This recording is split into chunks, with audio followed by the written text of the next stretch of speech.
Raġel ta' 30 sena mill-Alġerija li jgħix San Pawl il-Baħar u kienet paċ ta' 31 sena minn Witilajn inħelsu mill-arrest wara li nqabdu b'4 tipi ta' droga.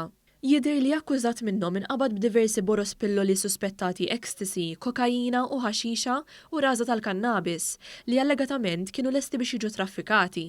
Huwa kellu fuq ukoll 460 euro fi flus kontanti. Fl-istess ħin instabet droga suspettata kokaina fil-karozza ta' Kenneth Paċ u dan kellu liċenzja revokata.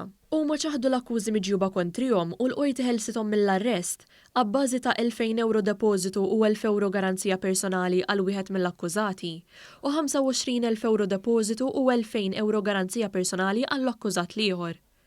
Philip Sajt ta' 68 sena li kien jaħdem bħala notar ingħata sentenza sospiża ta' ħabs wara li ġie akkużat b'miżappropriazzjoni ta' flus ta' klijenti.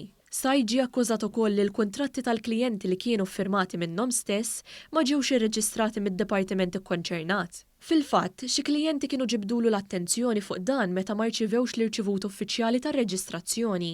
U mifhum li l-imputat uża dawn il-flus sabiex iħallas kontijiet pendenti fuq kontratti oħra. Fil-qorti huwa kien akkużat ukoll li falla minn dmirijietu bħala uffiċjal pubbliku.